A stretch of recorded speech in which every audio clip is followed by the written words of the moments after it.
The rusted iron gate groaned as Sarah pushed it open. A shiver ran down her spine.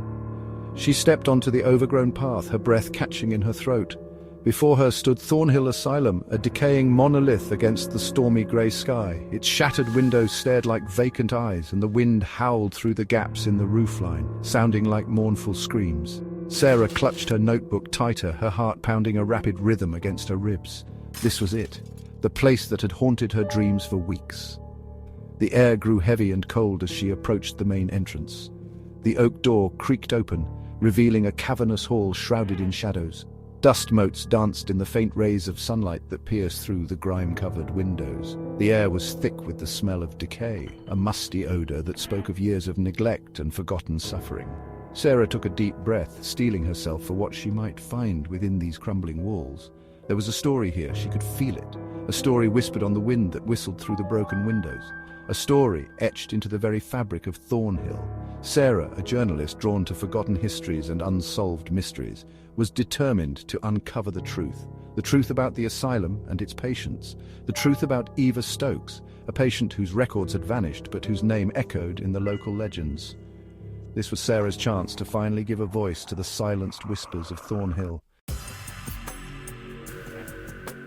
Silence pressed in on Sarah as she stepped into the asylum's main hall. The only sound was the echo of her own footsteps on the cracked tile floor. Dust lay thick on every surface. Undisturbed for years, it felt as if time itself had stopped within these walls. Shadows stretched out from every corner, hiding the secrets held within. She ran her fingers along the peeling paint of the walls, feeling the rough texture beneath her fingertips. There were faint scratch marks on the wall, etched deep into the plaster. Desperation, it seemed, was a tangible thing within these walls. A name was scrawled above the scratches, barely visible beneath the grime. Ava. Sarah's heart skipped a beat. Was this Eva Stokes' doing? Was she leaving a message for anyone who dared to venture into this forgotten place? The oppressive silence was broken only by the occasional creak or groan from the building settling around her. Each sound sent a fresh wave of goosebumps down her arms. The hair on the back of her neck prickled with a feeling of being watched, observed by unseen eyes. Sarah shook off the feeling, attributing it to the overactive imagination of a writer immersed in a chilling story. She pressed on, drawn deeper into the asylum's embrace. Each room she explored seemed to whisper fragments of forgotten lives. A child's doll lay abandoned in a corner, its porcelain face cracked and staring. A rusty medical tray held restraints, their leather straps stiff with age. The air grew colder, the silence heavier with each step she took. She was surrounded by ghosts, she realized, the ghosts of memories and pain, and she was determined to hear their stories. Ward C loomed before her, a darkened moor at the end of a long corridor. This was the ward where Eva Stokes had been housed, according to the sparse records Sarah had managed to find. A shiver ran down her spine as she crossed the threshold, the floorboards groaning ominously beneath her feet. The air here was noticeably colder, raising goosebumps on her skin. The stench of decay intensified, clinging to the back of her throat like a bad memory. The ward was in ruins. Beds lay overturned, their mattresses ripped and stained. Medical charts littered the floor, their pages yellowed and brittle. The air was thick with a palpable sense of despair, the remnants of unimaginable suffering clinging to the walls like cobwebs. Through the broken windows, the storm clouds outside seemed to mirror the turmoil that had once raged within these walls. It felt like a place where hope went to die. A sudden noise, a scraping sound from the far end of the ward made Sarah jump. Her heart pounded in her chest as she whipped around, her flashlight beam slashing through the darkness, but there was nothing there. Just shadows dancing in the flickering light. The wind howled outside, rattling the windows in their frames. Or was it the wind? The rational part of Sarah's mind told her it was just the storm, but a primal fear whispered a different story. Something was watching her. She could feel its presence, cold and menacing, lurking just beyond the reach of her light. Her hand trembled as she raised her camera, snapping a picture of the room. The flash momentarily banished the shadows, but as quickly as they were gone, they returned. Deeper and more menacing than before. She had to get out of here.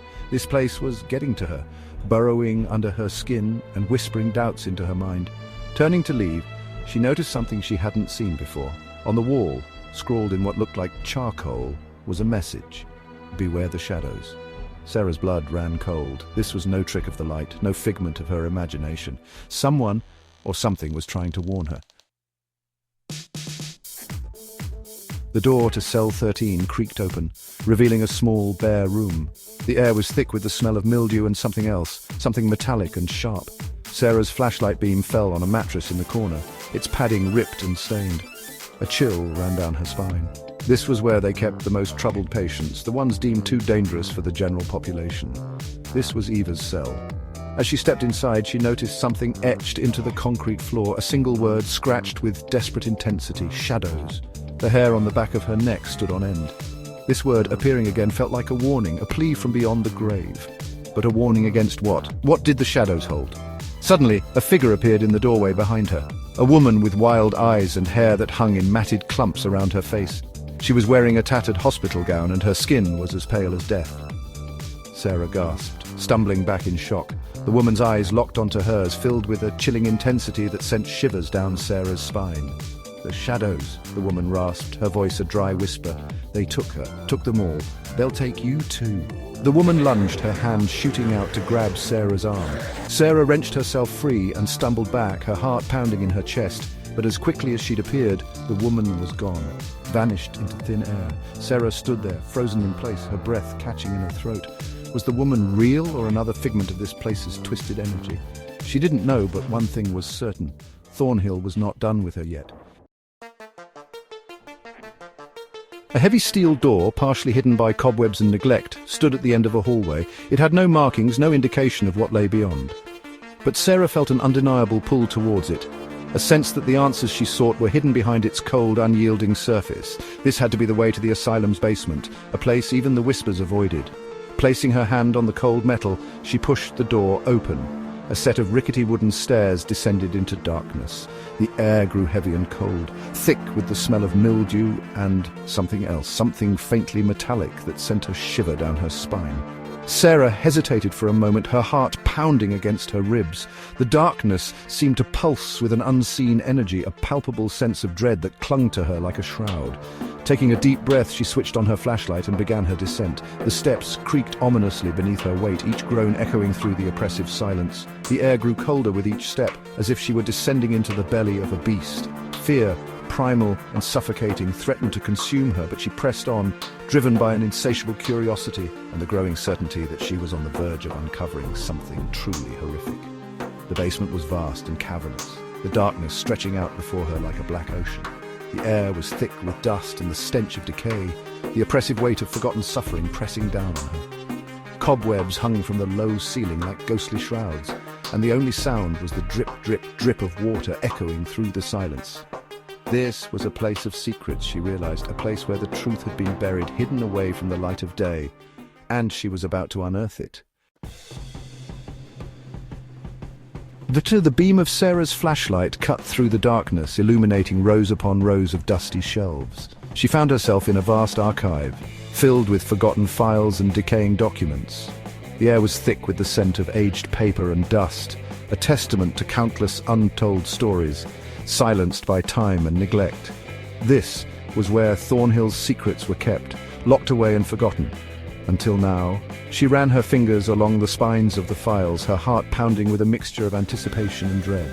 The names on the labels meant nothing to her, but each one represented a life lived, a mind shattered, a soul lost within these walls.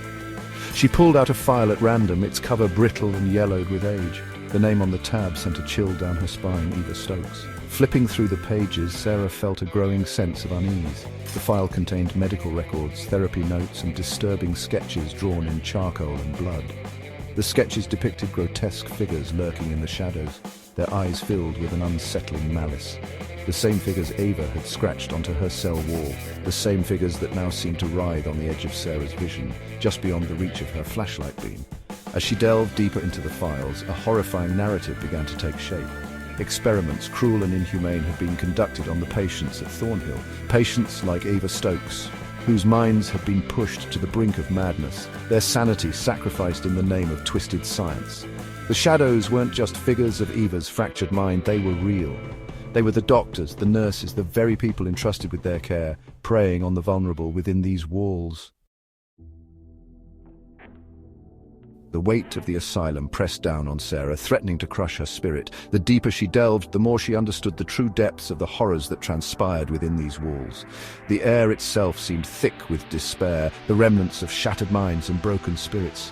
She could feel the darkness seeping into her, whispering doubts and fears into her mind. Suddenly the lights flickered and died, plunging her into absolute darkness.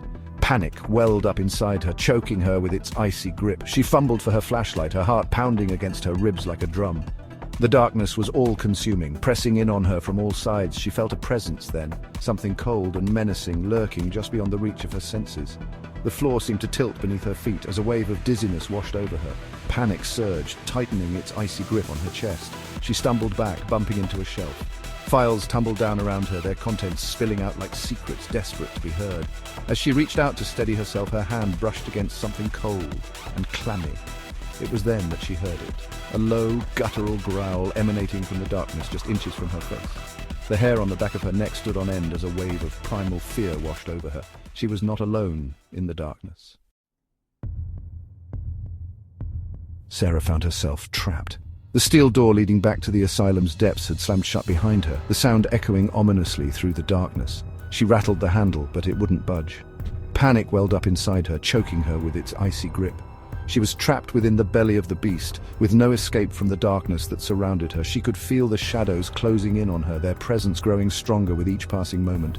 They whispered her name, their voices a chorus of whispers that echoed through the empty halls. Her flashlight beam danced across the walls, revealing nothing but the encroaching darkness and the grotesque figures from Eva's drawings, now seemingly alive and pulsating on the walls. The air grew heavy, thick with the stench of decay and something else, something metallic and sharp.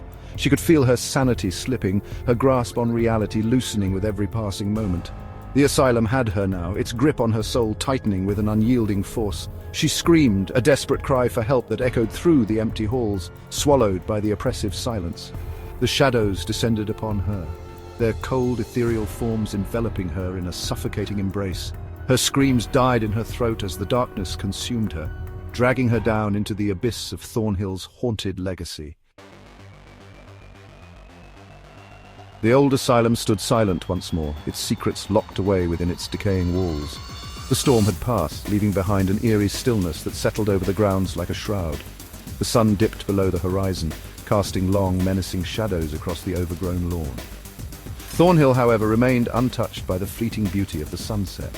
It stood as a monument to suffering, a testament to the darkness that can fester in the human heart. Word spread of Sarah's disappearance, whispered in hushed tones by the locals who had always given the abandoned asylum a wide berth. Some whispered of a curse, of the vengeful spirits of patients past, claiming those who dared to uncover their secrets. Others spoke of the shadows, of the darkness that clung to the place, swallowing those who ventured too deep. Whatever the truth, one thing was certain: Sarah was gone, lost to the same darkness that had claimed so many others within those walls. The authorities, after a cursory investigation, declared Sarah's disappearance an unfortunate accident, blaming her curiosity and the building's dilapidated state. They sealed the asylum, welding the iron gates shut, hoping to contain the darkness that festered within. But some things cannot be contained by bricks and mortar. Some stories refuse to be silenced. And so Thornhill Asylum stood, a decaying monument to the horrors it housed, its secrets buried deep within its walls, alongside the lost souls it claimed. The whispers, however, remained, carried on the wind, a chilling reminder that some places hold on to their darkness long after the lights have gone out.